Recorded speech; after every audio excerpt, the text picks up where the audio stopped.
And now it's becoming interesting. You said you have something for Coco main event. I mean, this is the fight. I would put money on all the other fights, just not this one. This is so close to me. Like they have a few common opponents, but it's hard to really grasp any of them, right? Like they both lost to Wonder Boy, which I thought like fucking Wonder Boy's tough, but they showed good enough striking defense to not get knocked out, right? They both have a win over Nico Price, right? They both finished him. And then the one fight where they differ is Bilal Muhammad. But so Luque, he lost to Bilal in his last fight, Go Chicago. But when Neal fought Bilal, that was 3 years ago, and I think, in my opinion, Bilal is a different fighter. So it's Yeah, kind of hard to tell from just those fights. Luque, I would have to give the slight edge to just because of the submission threat. In his most recent wins, he's got back-to-back Darce finishes, and they're both coming out of tough spots where he wasn't really winning, and then he was able to come back and pull off the submission. Um, One thing that I think is a strength out of Luque that isn't really gonna be in this fight so much is the calf kicks. He's got really good calf kicks, and against a southpaw, I don't know if that same calf kick is gonna be as available. Maybe he'll go for it, but if he's throwing that right leg to the calf, it's not going to be there against Jeff Neal. Whereas Jeff Neal, he has a highlight reel of like left high kicks to the head KO finishes. But again, like I said, like against Wonderboy Thompson, I think they both showed that they're hard to finish. Neither one of these guys have been finished in the UFC. So I think it's going to be close when it comes to striking, but I would have to give the slight edge to Luque again because of the submission threats.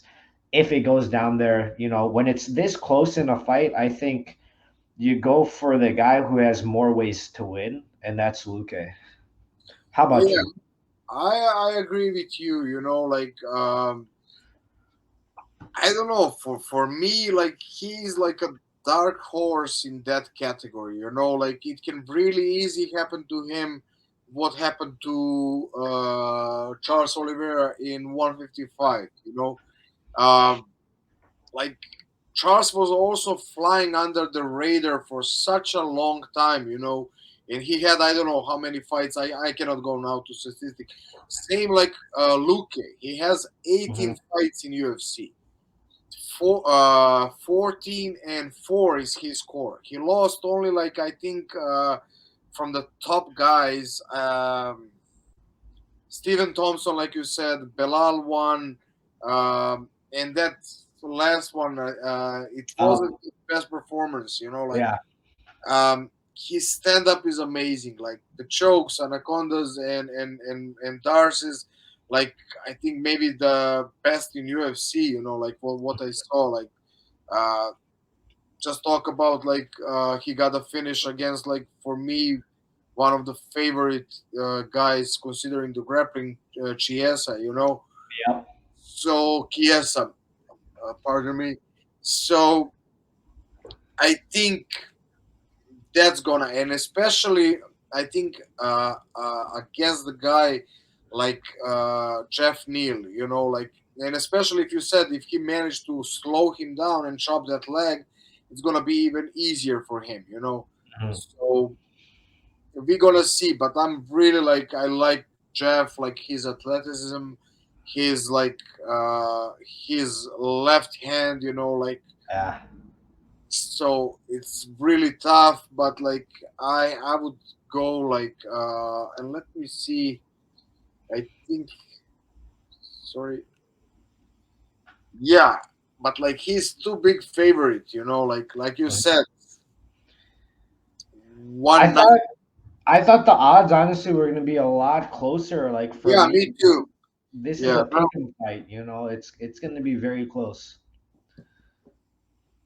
yeah, I'm giving like a slight edge to Luque, but only reason is because Jeff Neal can shut you off in a second, you know. Yeah. But like I would go with Luque, you know, just like be aware like minus 180 is not that great, you know. So that's it. I would still give it to Vicente. Hmm. Likewise, and speaking of that Chiesa fight, that's one fight that kind of reminded me a lot of like Oliveira. That's a good point you made. Like he was lose like Chiesa got to his back where he wants to be. Luque had the composure and the patience to get out of that and then actually submit Chiesa, who like Chiesa himself, he likes that Bravo. He likes that Darce choke as well. Yeah, So like to pull that off, like that come from behind victory, albeit it was just one round, but still like I think that's a championship like set like mindset right there yeah, is to I come think back so. from that. Like you know, like same if you go like just a couple of years ago, who would say for Charles Oliveira that like you know, even Hmm. though he was more like getting finishes, but like he was like wandering, not here, not there, being loose, you know, like, and then he Hmm. just exploded. I think that can happen to Vicente Luque too, you know, like Yeah, for it sure. easily he can be. For me, he's like a dark horse in that category, you know. So even on minus 190, I'm gonna go with him. And I think Hmm. that's Esmeralda's pick. Second win, second round finish for Luque. Yeah. I think he's on a short list for the championship contenders because I mean, if he beat Bilal Muhammad, I think he was gonna get a title Yeah, fight. So he's not too far, not too far.